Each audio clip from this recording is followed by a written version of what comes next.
I'm going to proceed. A very warm good afternoon to everybody, and welcome to this webinar.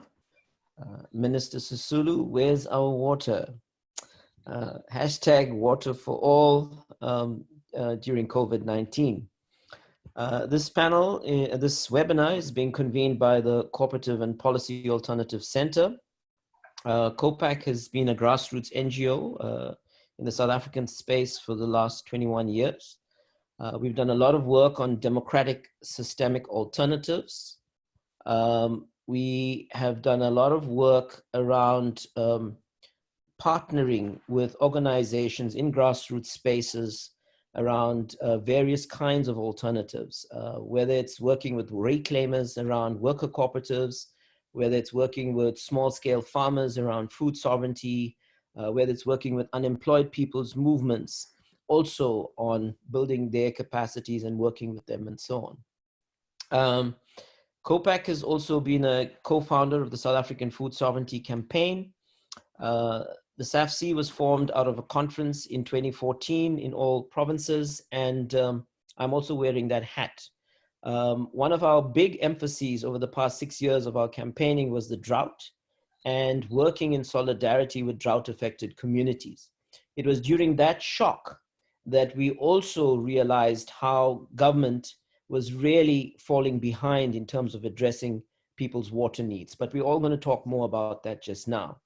We have an amazing panel of women leaders and activists to help us really sink our teeth into the nature of water crisis in communities and how this sets back the fight against COVID-19. So I'm just going to ask you all to introduce yourselves very briefly. Maybe we could start with Caroline. Do you want to go ahead quickly and introduce yourself and your organization? Thank you. My name is Caroline Ntaopane. I work for the organization called Women, which is an African alliance working with women who are affected by extractive industries in Africa. I'm also wearing a hat representing Women's Solidarity Forum, which has been established towards responding the crisis around water and other issues in the country, especially recently around the COVID-19 crisis. Excellent, welcome. Davine, do you want to introduce yourself?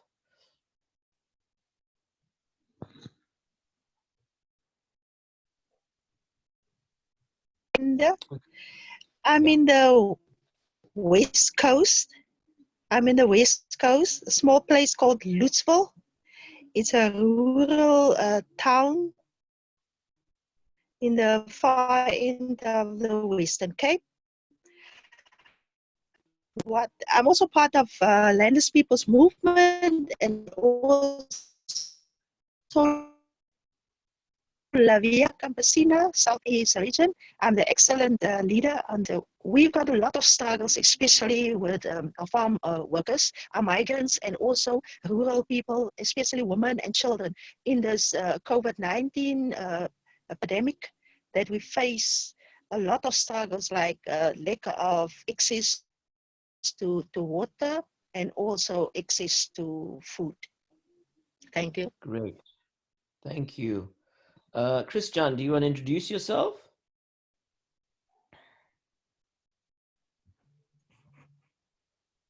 We can't hear. Oh, sorry, I forgot to unmute. I'm Chrisan Janse van Vieren. I work for an organization called the Support Center for Land Change. We operate in the Western Cape and in the Eastern Cape, but I'm based in Graaff-Reinet in the Eastern Cape, Karoo. We focus mainly on farm workers, small-scale farmers, and other landless people. And we work on issues relating to land and access to resources. And within this, we also focus a lot on environmental issues because it's got a direct impact on the right to land and the right to resources. Thank you, Christian. Ferrial, do you want to introduce yourself? Thank you, comrades. Good afternoon. I'm Ferrial Adam. I'm an activist working in climate justice and environmental justice aspects, looking specifically at energy, climate change, and water. And at the moment, I'm lodging in the Western Cape, but I'm from Joburg. Excellent. Ntaopane. One, can you hear me clearly? Yes, we can. Go ahead. Introduce yourself. Okay. My name is Unosintu Mtsimeli. I am the founder of the Abanebongo Persons with Disabilities. The organization is based in the Eastern Cape and Namakwe in the industrial rural areas of Eklilinga villages. Our focus is carrying awareness programs and educational on the issues facing people with disabilities in the rural areas. And we also have the enviro gardening, whereby we also teach our people to be sustainable, especially in food. But now we are stressed about this COVID-19 pandemic. Sometimes I forgot its name. We also now started a soup kitchen whereby we trying to help our hungry people in the villages. So yes, those are our main focus at the moment here. Thank you, Ntaopane. So South Africa has deep inequalities, and one of those inequalities that marks the society, particularly in class and gender terms, is water inequality. I mean, 54% of households do not have access to clean water through a tap in this country. In rural communities, you also have a few million people, at least 3, that do not have access to clean, proper water.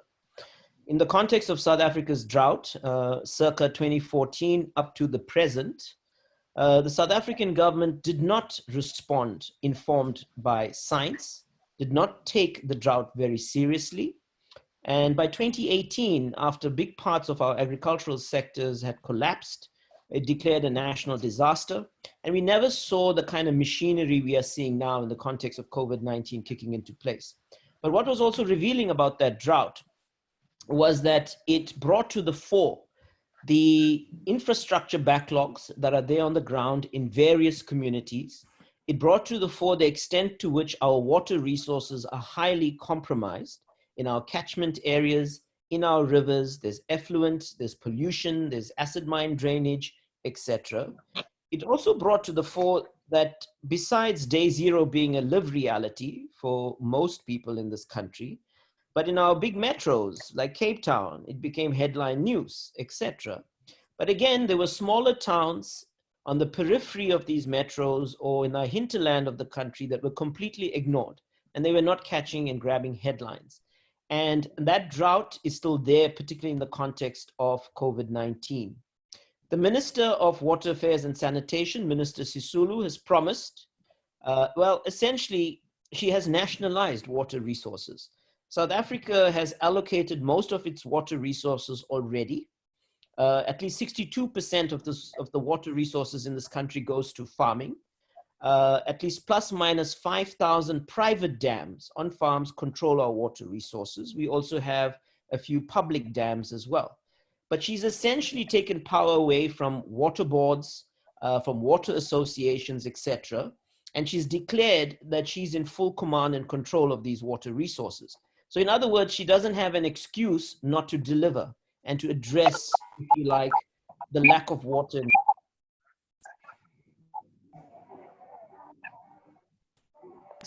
She's also promised to make schools available for provisioning. So to kind of grapple with what's happening, we put into place a water tracking tool on the South African Food Sovereignty Campaign webpage. We've been asking activists and communities to self-monitor and to self-report. We now have 43 communities that are reporting both backlogs and a whole set of problems. And to help us understand in more detail what this is all about, we have assembled this great panel to talk to us this afternoon. I'm going to kick off with Christian. Please, Christian, over to you to just give us some insights into where you're coming from and what's happening around water. Okay. As I've mentioned, I'm based in the Karoo in the Eastern Cape. And one thing about the Karoo is that we are like a semi-desert area. So we have always experienced drought at some level or another. But now with the Karoo, we always received rainfall in summer and then hardly ever rainfall in winter. But then about in 2015, the rainfall it stopped, it disappeared. And we entered into this period of drought where we didn't receive any rainfall. And it's actually been described as the worst drought in 1,000 years that we experienced here in the Karoo. But now, just in retrospect, I've been working in this area since 2007. Yes, the severe and persistent drought started in 2015, but even before that, the climate warning signs were there because we didn't notice it at that time, but thinking back, the rainfall patterns started changing before the drought, where we didn't receive rain in the summer anymore, but we started receiving rainfall in winter time, which is very odd for this area. We could also see that the planting schedules that we had, it was directly affected by this because the plants that we used to plant in certain seasons just didn't grow anymore. It really struggled to grow and it went directly to seed. So the warning signs were there, we just didn't see it. And then 2015 came and we entered into this period where we reached day zero. We had absolutely no water in the dam. The underground water tables ran dry. The rain stopped altogether.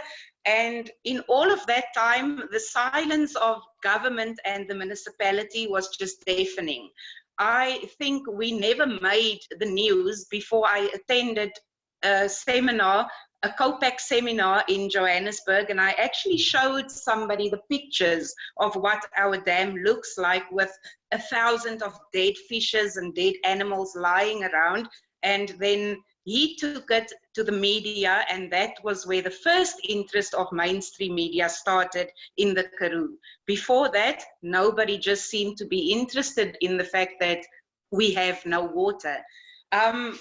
Then, as I mentioned, the fish were lying there dead. The entire town had a stench that we could barely live with. Municipality never even went to clean out the dam. They left the rotten fish there. We were under the smell, and eventually churches went in and they cleaned the dam. So in December 2019, we started receiving rain. So we have been receiving rain, but it's not nearly enough. The dam's got a little bit of water. The underground water tables, as I've read, it's up a bit, but it's not nearly enough, and we're not at the end of the drought. Because yes, we had good rain in December, January, February, but now in April, it's again not raining. So the dam is once again, the dam level is dropping. We received 30 million drought support from government.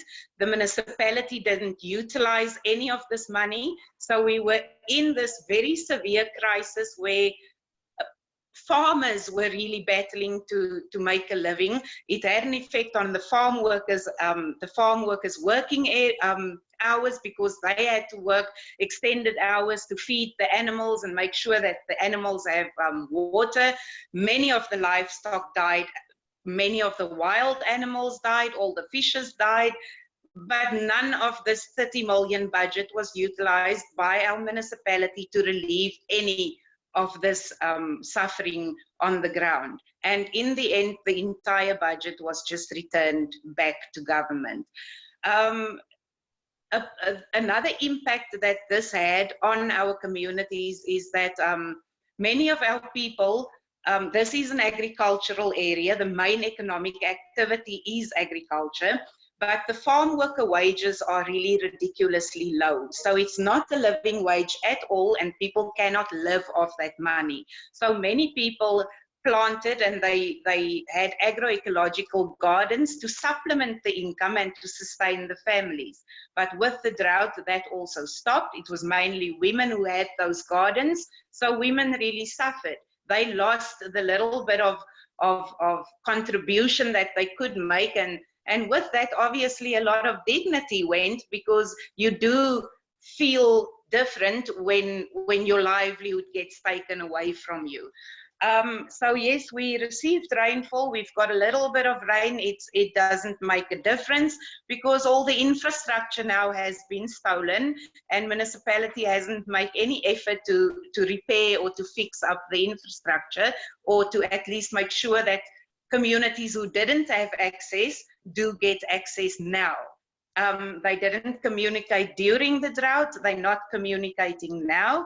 And I also need to mention that in our informal settlements and with our farm workers, even before this severe drought, they had water challenges. The informal settlements didn't have any access to water, even at a time when we had water.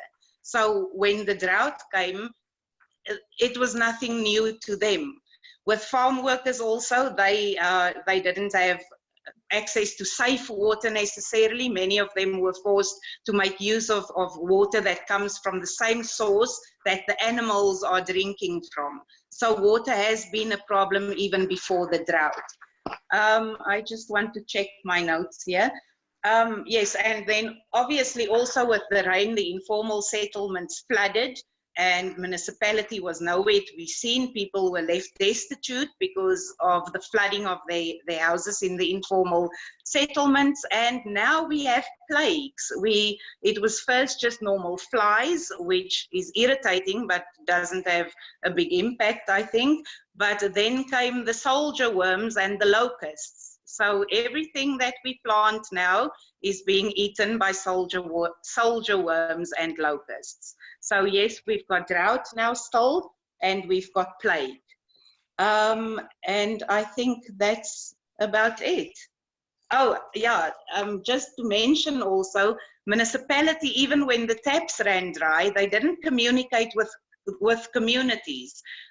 They didn't have a system according to which they made sure that households actually do get access to the little bit of water that was available. They just like randomly distributed water, and even started selling.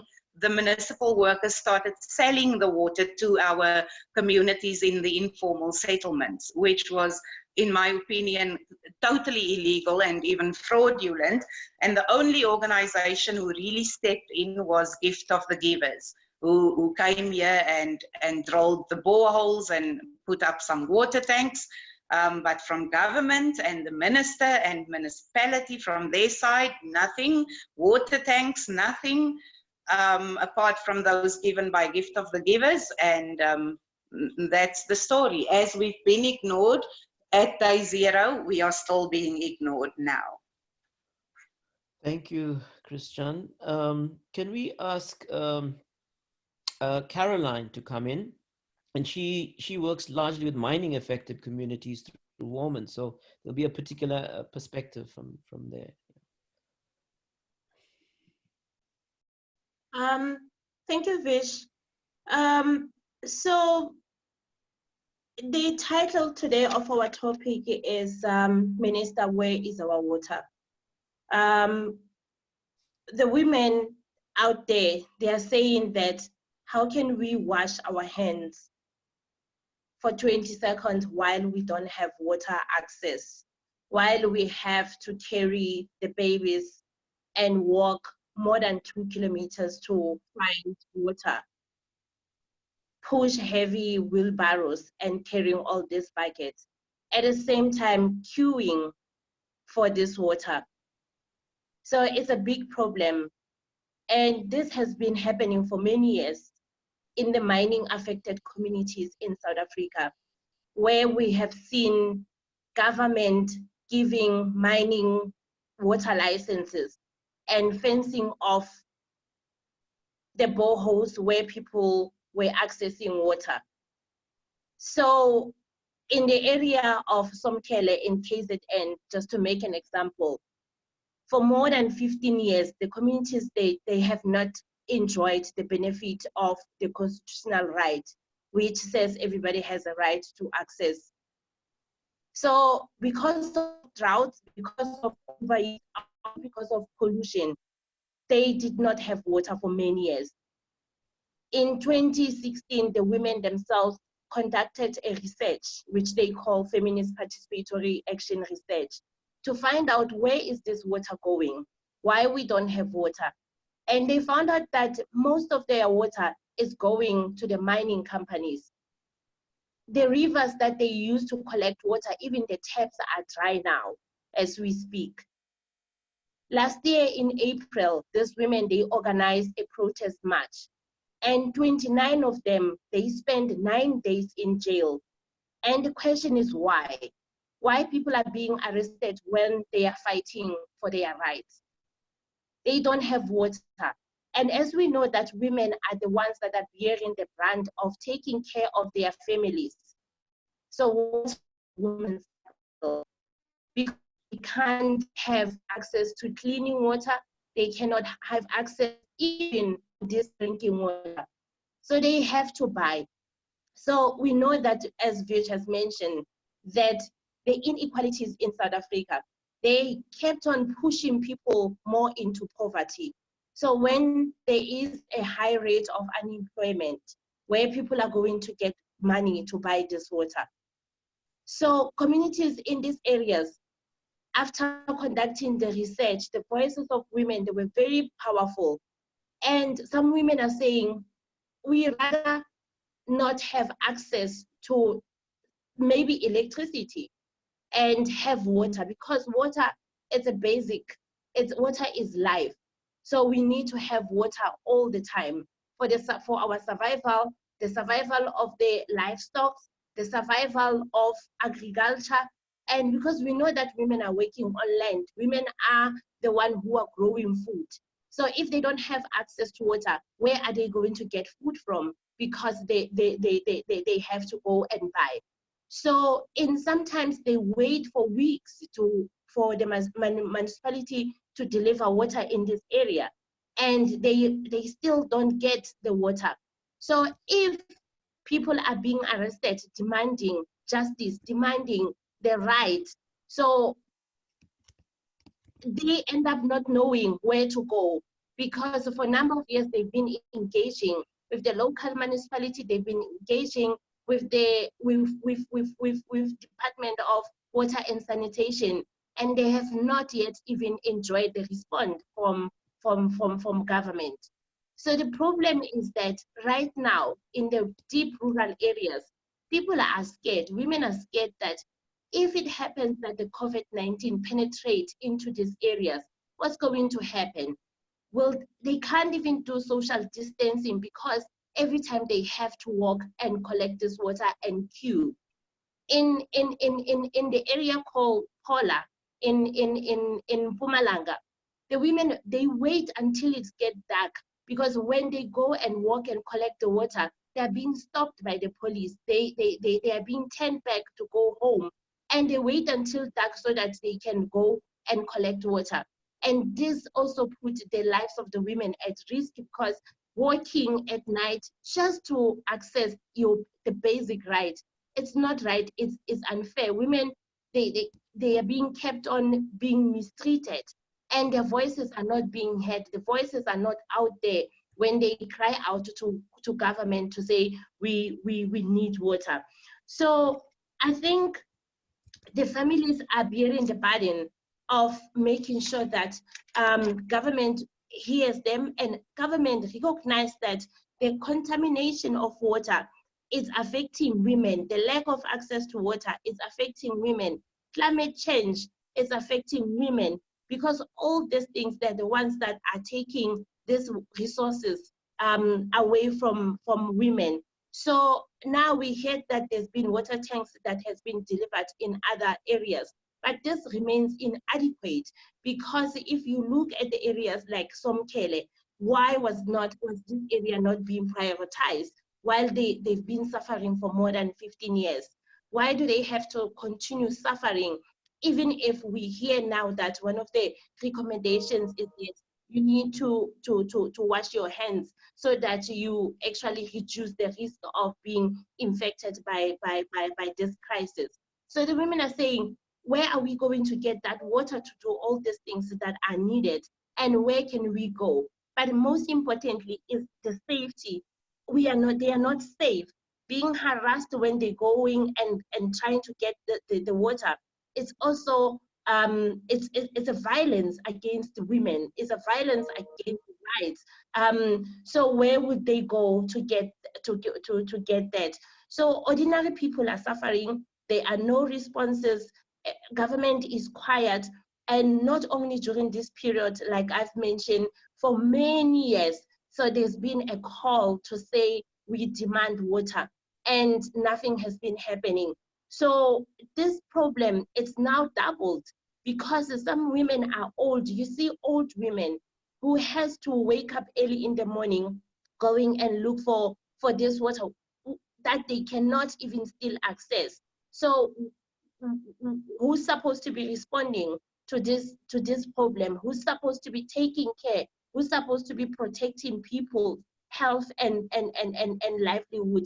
Who's supposed to be making sure that during this period people have access to water? So this is the question that women kept on asking. And so they are not just questions because people they want to blame someone. But if only few people who are rich, if only people who are continuing to make profit at the expense of other people suffering, they're being allowed to continue making profit and without thinking about ordinary people. So who's to blame? And that is why this question is very important to say, Minister, where is our water? If the government is the custodian of making sure that there's water, then where is the spirit of Ubuntu?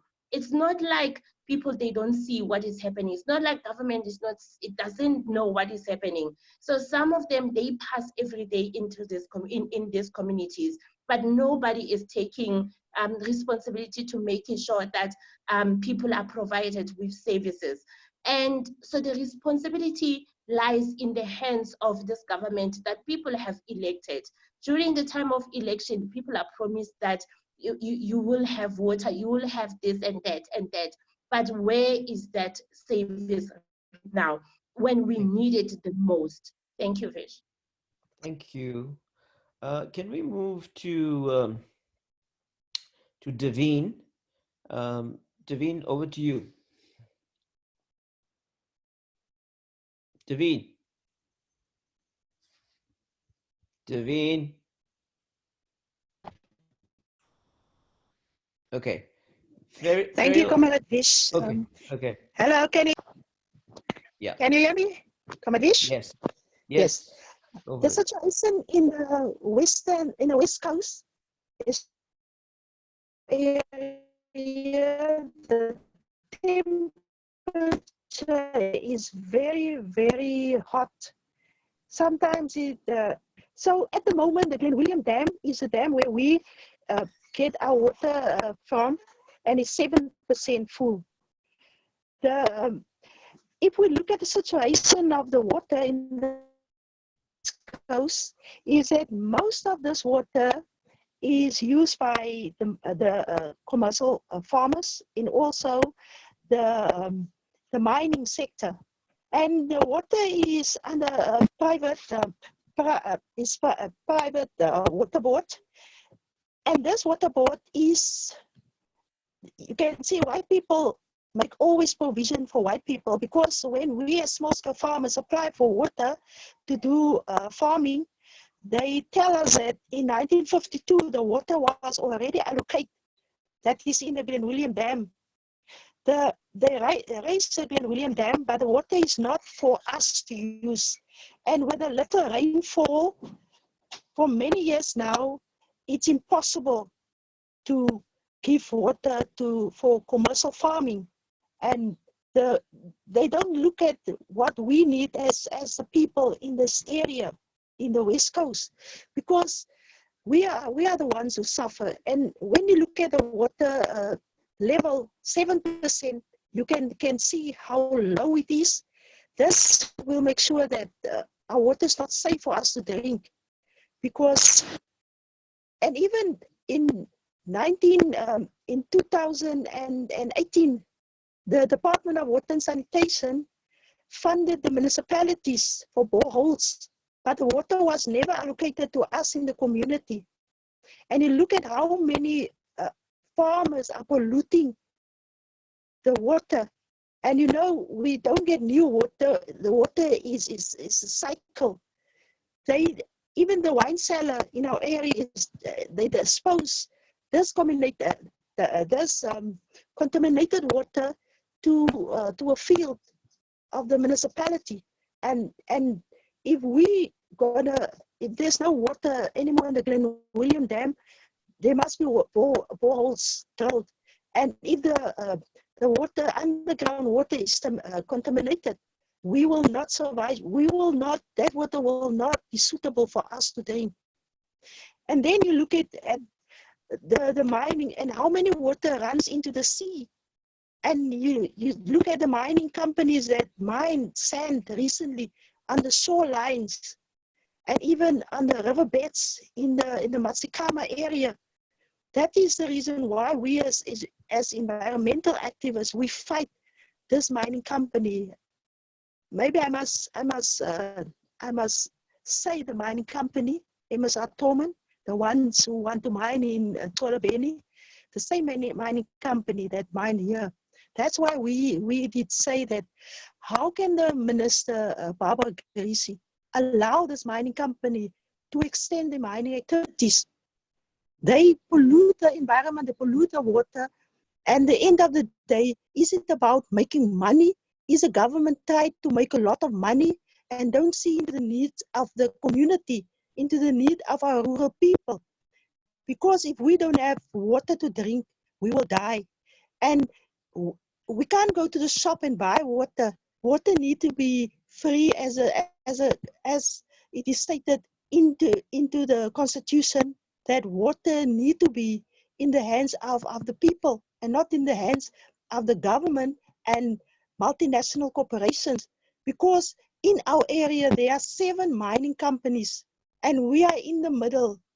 Government just put up last year water restriction boards and say to us that we must save water. And you know, I'm living in an informal settlement. How can we don't use so much water because most of us don't have a tap that we can just open and take a shower. We bath into small basins, small buckets that we need to wash and also use for drinking.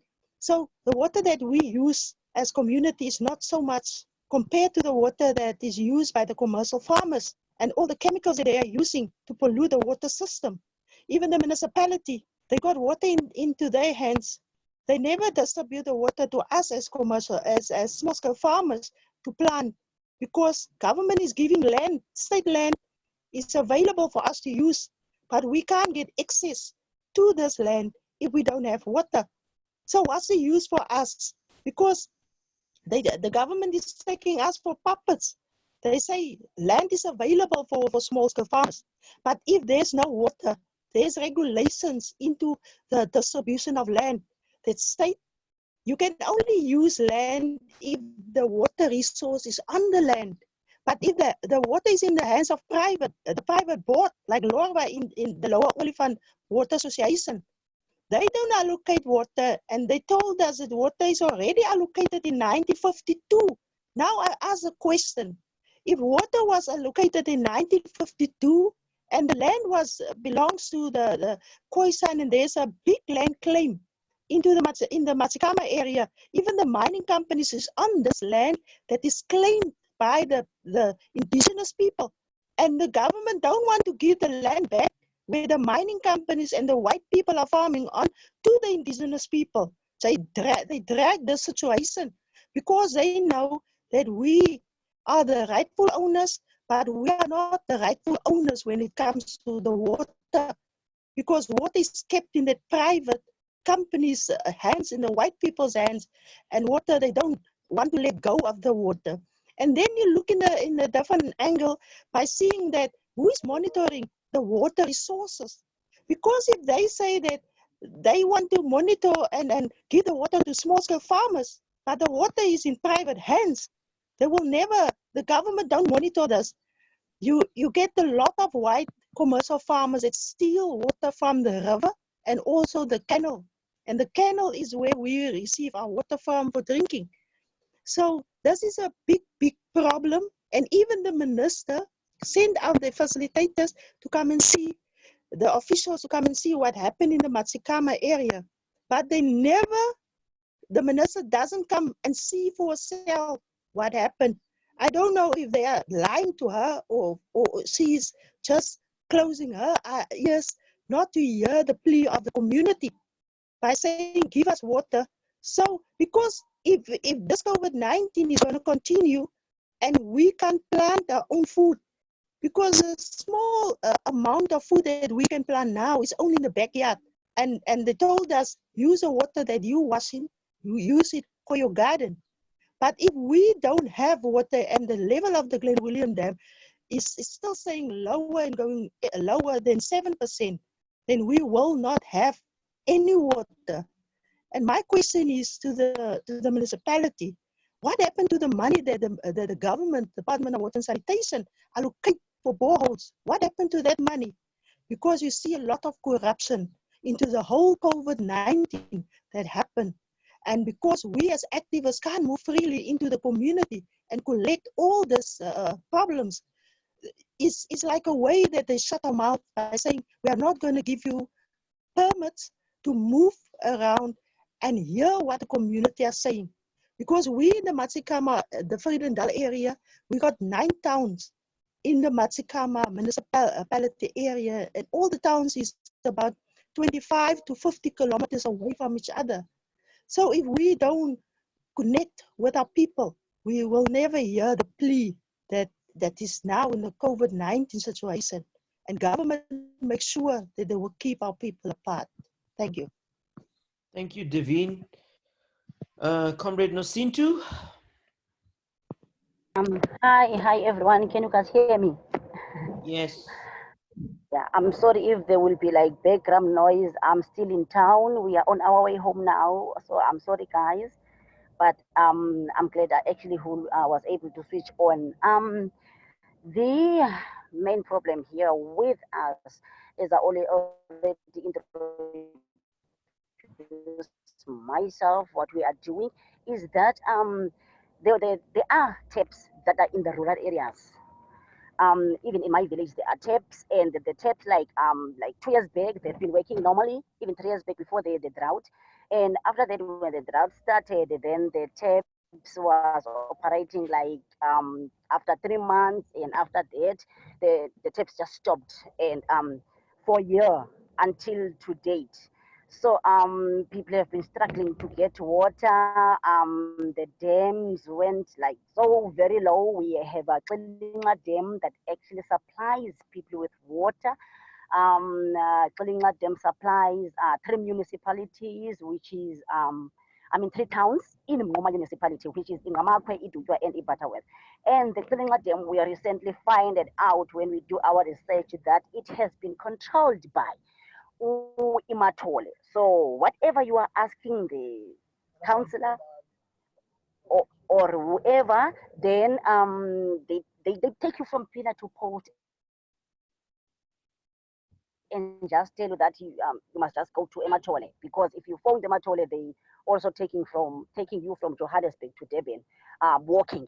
So it really is. It's frustrating. And now recently we got the rain, but because of all these years that we've been having no water, so the Tlinga Dam have been struggling to actually fill up, even to half. So the taps are still closed.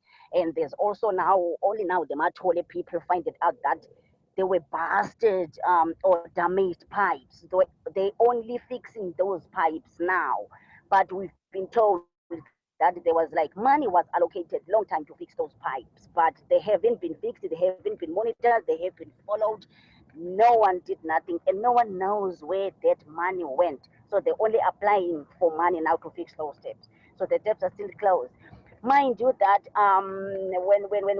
when there's no water, there's one guy here who actually used his money to actually start a borehole.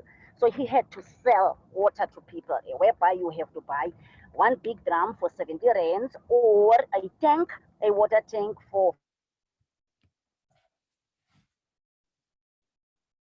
500 rand. Also, the disabled people who are living alone, depending on these social grants, they have to I forgot the English name. Sorry, guys.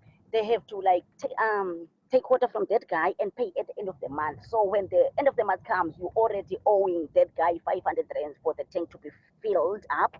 So you have to first pay that, then you owe another money. So it's more debts from the debts that you normally have as the people living in rural areas, more especially for old age and people with disabilities. So we stopped gardening and all that. So yeah, that's the problem with water. And only now, when this pandemic stricken, and I spoke to my counselor, who actually not so fond of me. She doesn't like me. She's so insecure, as if I want to take her place as a counselor.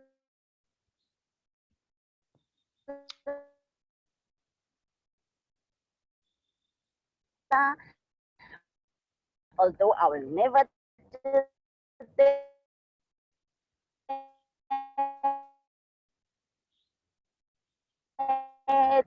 I'm okay as an activist, and she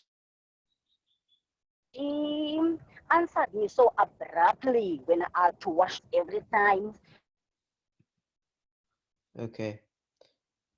Now, Sintu, we have a bit of a bad connection with you, comrade. We're going to have to stop you there. Is that okay? Hello? No, Sintu?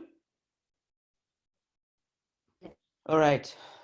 Comrades, apologies to everybody, including the participants. This was a technical problem. Until she was called by water and sanitation. Then she called me and told me that it's going to be opening. So, okay. It's okay. Okay, no, Sintu, I'm going to stop you there, comrade, because we can't hear everything you're saying. Is that okay? Okay. I'm going to move on. No, Sintu, I'm moving on right now. I'm going to bring in Ferrial Adam. Ferrial's been doing a PhD on water issues and has a head wrapped around the different dimensions of this problem. So Ferrial, feel free to enter from whatever perspective, including your own research, your activist work, etc. Thank you, comrades who spoke before me. I think a few things. One is I want to just say that there's a before COVID-19 moment and there's an after COVID-19 issue. Can everyone hear me? Yeah. Okay. So the thing is, a lot of what many of the speakers have spoken about, which is the drought, the aspect that mining and agriculture, big agriculture, gets the bulk of our water, the corruption at local government, the corruption at private sector, all of these issues are not new. They have been around for as long as we can remember in terms of Department of Water Affairs. The other issue is, one of the questions was, is Minister Sisulu delivering to water-stressed communities? And the reality is that if we look at now during COVID, we are expecting miracles from a department that is literally falling apart. The national department has lost senior management. They have high levels of corruption. Their local municipalities that's supposed to be the vehicles to implement their water reticulation is falling apart and beyond corruption. I mean, the mere fact that at a dire moment in our lives, councillors can steal food from people and steal water from people is just beyond words. And if they can do that during this kind of a pandemic, then during normal times, they are milking it. They are absolutely destroying the system. So what I'm saying is that it's hard to say whether Minister Sisulu is delivering, because I think the whole system is broken. And that is going to be our challenge. How do we get to fix this in a broken system? Having said that, the South African Water Caucus has been monitoring the situation.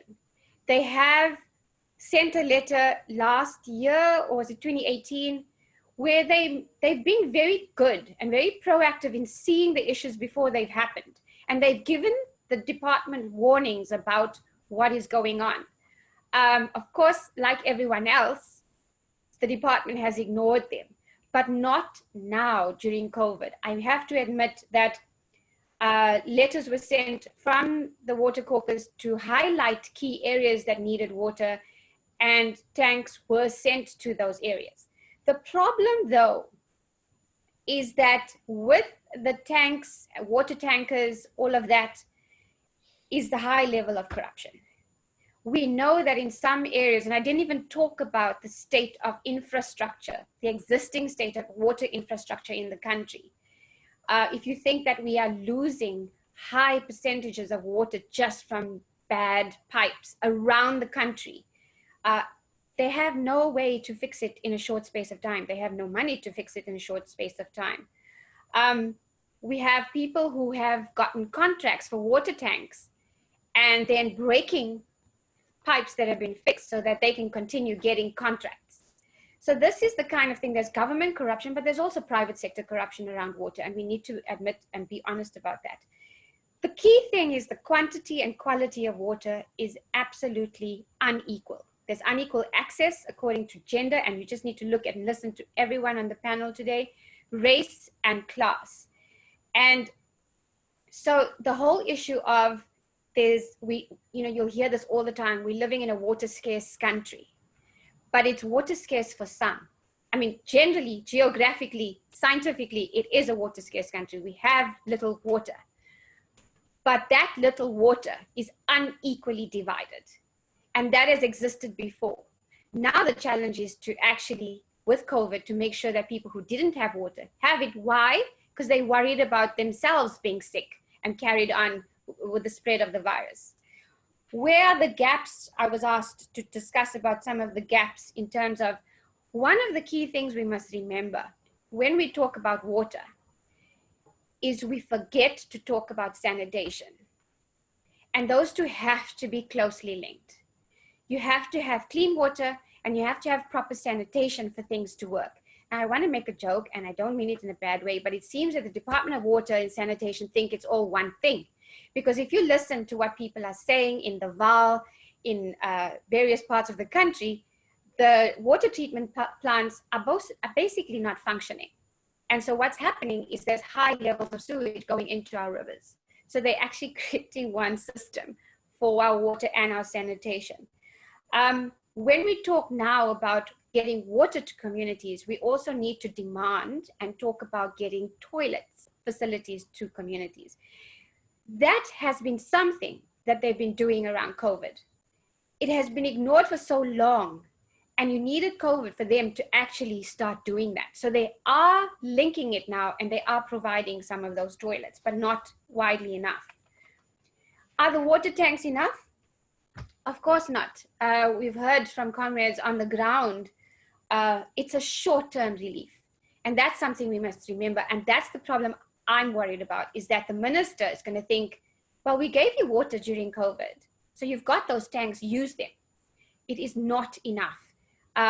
We cannot have this as a long-term solution to a problem that's going to kill our people.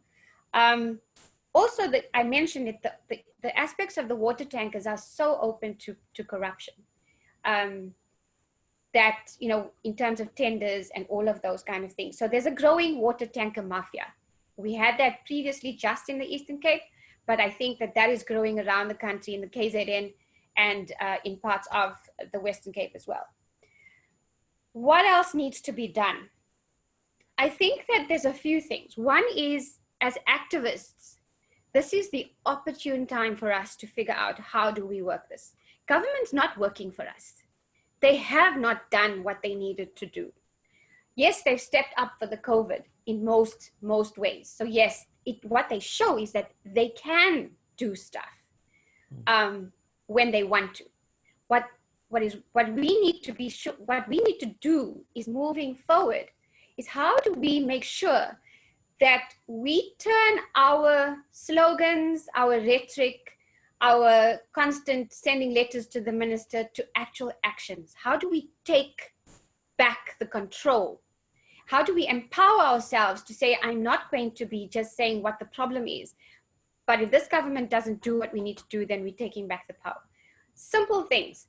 It is not difficult to train people on the ground where they are linked close to rivers or water catchments and that kind of thing, to actually monitor those. We don't need government to monitor those water resources. It's easy to train people, and we can do it, and we can get activists to do that. We can also do the whole thing of, this COPEC's done this, has this map that you're mapping where people don't have water. But we can also create a map where water's polluted by whom. And that is the kind of thing where information and knowledge is going to create for us some level of activism. So we're not just complaining, but we can show things on the ground. And that's where the activist science, which is what I'm doing and what I'm studying, comes into play. That it can be a very powerful tool for us to be able to take back our water resources at a local level, at a national level, and actually own the commons, which is often regarded as slogans, but it's real. I mean, I've seen this in KZN where I've worked with groups where they're monitoring the rivers.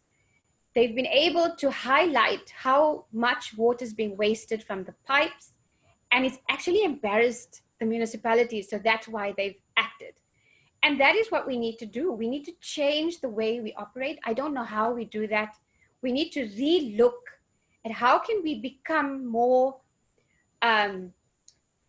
formidable activists moving forward post-COVID, or just like now while we're in COVID and moving forward. How do we make sure that we take back some of the control and activism? And we've seen it. We've seen a simple example is the community food networks that have developed around the country. You don't have to be able to move around, but people have been able to work those networks. There's the old school of telephone pyramids where you phone people, each one phones one person, and you kind of get that information moving. We need to rethink our activism. We've gotten too complacent, I think, in terms of how we've been operating and challenging these issues. We've been too reliant and too much and believe that government can make a change if we just do it lightly. We need to show them and actually take back some of the work that needs to be done. I'm just looking at my notes. So those were the things. I think that one of the comments was that responsibility lies in the hand of government, and I want to disagree.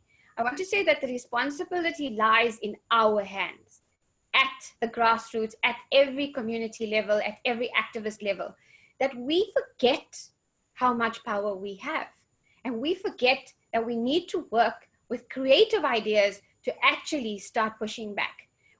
Government's not, I mean, we've got COVID-19 and they kind of giving us water and this should be normal. This shouldn't be a sense of extreme. This is how they should function normally. And we need to make sure that we can hold them accountable moving forward. So I think for me, out of all of this is that there's a potential for positive action and moving away from, we really need to, and I think it's a good thing to reflect on our activism, reflect on what's needed.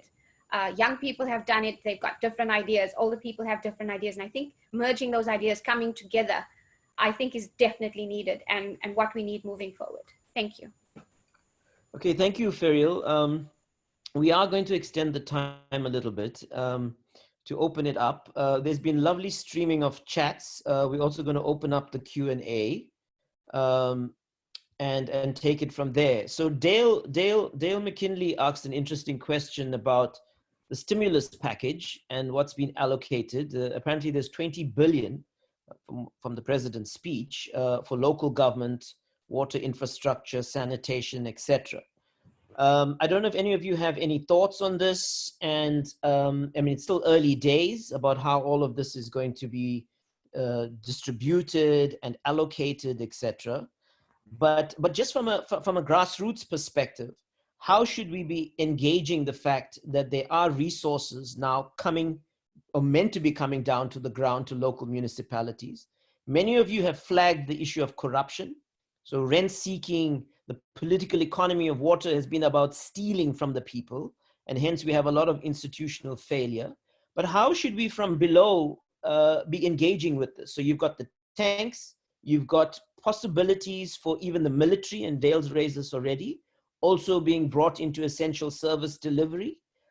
You've got commitment by the minister on using schools for water provisioning, and you've got some financial resources also coming in for infrastructure.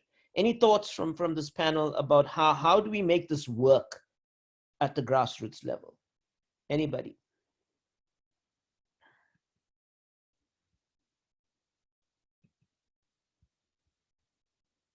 So Can I say yeah, something? go for it, Davine. Yes, one of the issues that I think that need to be done in during this period of COVID-19 and also continue after COVID-19 is that all the water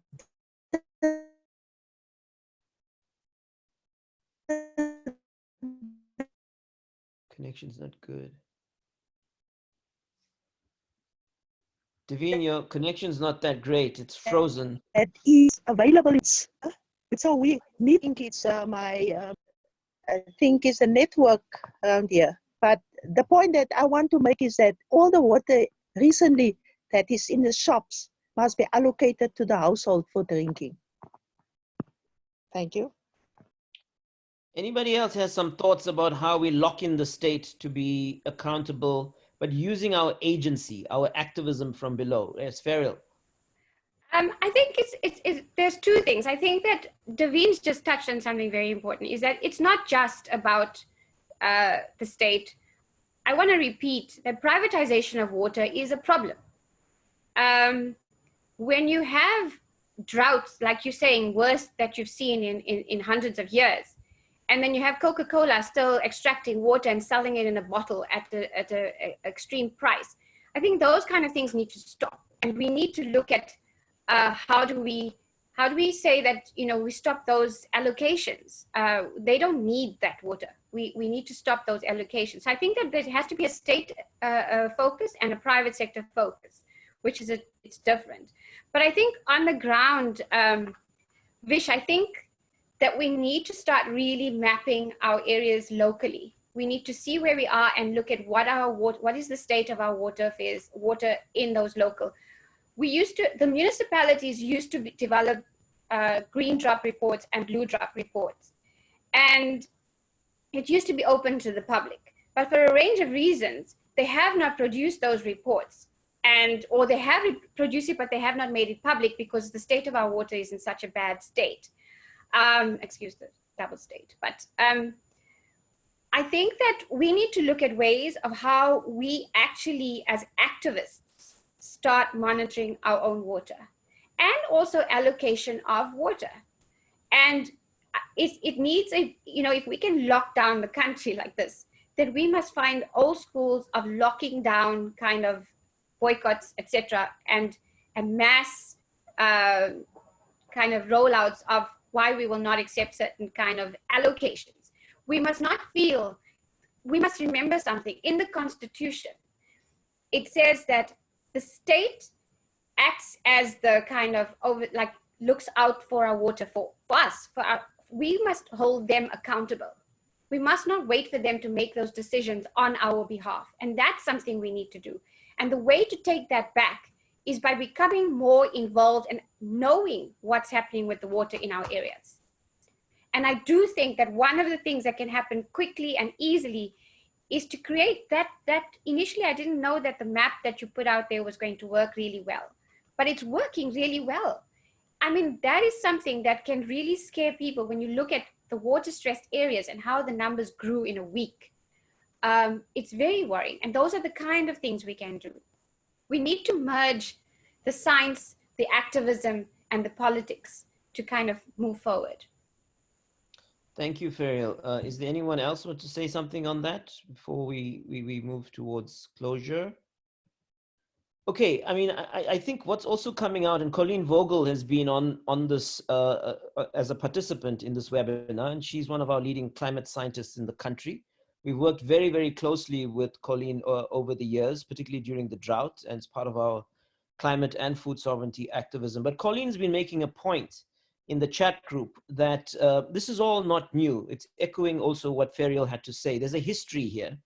And she recalls her work in the early 90s around a big drought that hit the country. So we have drought impacts over time in South Africa. The early 90s was a big one. And there too, civil society stepped up and they were trying to lock in certain gains from the state. One of the big issues that Colleen raised in several discussions we had with her, particularly now during this drought, was how do we get the state to drop down boreholes in rural areas, in communities, because in the 90s, some of that was done. And that had to do with the level of organization in communities. People set up structures and they were able to kind of demand, control, give expression to what community needs were. So again, in this moment, if we are not going to be able to get organized, despite all the limits, and if we're not able to rally and use the tools and the various platforms that are there, we are not going to be able to lock in change. And I think this is the big challenge we face. The other very big important comment that came out here was from Henk Smith, and he made a very important point about UMCU, and basically UMCU is demanding that mines provide water, just in summary, that mines provide water and tanks to mine worker host communities as part of the mine's own COVID protocol, and each worker must take a large container of water to her or his home when going off shift. So again, there's an attempt by UMCU to force the hand of mines to also provide water to communities. Now, it's something to think about. Other comments that have come through is the disaster around communication. The bureaucracy is a nightmare, despite the National Command Center, despite the call centers, etc. What's coming through from the comments made is that you pushed from pillar to post. So Nosinto experienced this before COVID-19. It seems like citizens are also getting bounced around and there isn't an effective communication channel. There's also been an attempt to set up rapid deployment teams or a rapid deployment team linked to the minister. And some people feel, particularly on social media, that there has been some responsiveness from this rapid deployment team. Now, I don't know if any of the participants out there and or any of the panelists have anything to say about this. Can this be a lever? So Christian, can you contact the rapid deployment team? They have a Twitter account. They seem to be accessible. Davine, can you access this rapid deployment team? Nosinto, can you do the same? Caroline, can you do the same? All I'm saying is there's points of leverage. And do we want to reach for this? I think this is a very important issue. So somebody says there's a toll-free emergency number, 0860-200-200. Has anybody used this number on the ground so far? I'm just throwing this back to the panel. No. Christian, you haven't used it. Do you want to say more? To be honest, Vish, I haven't had faith in the toll-free numbers. Fish, in the last 3 weeks, we've tried to use the toll-free number, and you don't get any answer. So I'm not sure if it's been improved now, but in the past 3 weeks when we were trying, and it was not working, it was not going through. Nobody was giving answers. Okay, so basically, even the communication infrastructure, which is our first port of call to ensure the state is responsive and we log on and we raise issues of need and distress, is not working right now. And I think that in itself is an important political point of intervention coming off this panel. I'm going to wrap this up. I'm just going to check the Q&A one last time. I think there were only 2 points made there. And I'm going to bring this to an end. I just want to say the following things, that it's clear that as we have this discussion around water and we do activism around water, it's very clear that COVID-19 is having disproportionate impacts in our society. The inequalities in South African society basically create the conditions for the poorest of the poor working class, the rural poor in our society to carry the brunt of COVID-19. They are entering this period in our history already disadvantaged. I think the other point that's come out from this panel is that the water challenge has to be historicized. There's a history of how water has been dealt with in the post-apartheid period. There's been various institutional failures here. We've also seen a political economy of corruption. We've also seen, if you like, farmers and the mining industry also, if you like, claiming water resources that should really be meeting the needs of communities and so on. We're also seeing pollution that has also become a big problem around water resources in mining affected communities, particularly. But we've also seen that in terms of the drought experience, that many communities have been left behind and their needs have not been addressed. And I think this is the point that has come out from both Christian, Davine, but also Nosintu to some extent. So there's a major gap, a deficit, if you like, that has not been addressed. And again, disadvantaging communities going into this. I think the other important point that's come out in our discussion is agency from below. That it's very important that we do as activists not just focus on the low-hanging fruit. It's now time to really take stock of the big water needs and challenges. It's important to be armed with that information. It's important to get our communities aware that this is the moment to act. The state is positioning a whole set of commitments, resources, promises, etc. But we do need to, if you like, shake that tree a bit more heavily so that we can pull down what we need. And I think that point has come across very strongly. The final point I'll make here is that across progressive civil society, before COVID-19, during COVID-19, people have been doing amazing work around water issues. So whether it's the Water Caucus, whether it's benchmarks, mining affected community organizations, very local grassroots structures, environmental justice groups, the food campaigning groups, etc. We've all been trying to tackle this problem. And I think here's a moment also for us to find convergence. There's some very important issues that have come out from the discussion. I mean, the point that Davine makes, not wine. Water shouldn't be given for wine farming. The state opened up agriculture yesterday so we can export more wine. And yet people are in need of water. That's an important issue. Hank Smith raised the issue of a community that's been criminalized in the Eastern Cape, about 10 activists. We need to amplify this issue, that we in solidarity with those activists. We must call on the state, and we will coming out of this, and I know there's 1 or 2 journalists on this webinar, that we stand with those activists and we want those charges dropped right now. They are humiliating, they are disrespectful to the needs of those communities. I think the third thing that has come out in our discussion is that we must also tackle the privatization of water and the commodification of water. I think it was Davine that made the point about water being in supermarkets, etc. That should be given to people right now. And I think it's a demand that we should be making, okay? We cannot allow money making to stand in the way of the needs of people. I just think that there were other important issues that came up that we'll extract from this. But the bottom line, comrades, is that we need solidarities now. We need to work together. We need to leave turfs behind, etc. This is very, very important. We've put up an activist tool. It's a water stress mapping tool. We're happy to collaborate like we've been doing with grassroots activists, movements, networks, etc. So that this is a collective process of messaging, of confronting state power, of making demands, but also getting self-organized. So we leave you with this.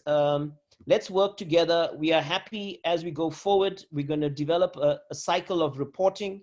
We've now got 44 communities.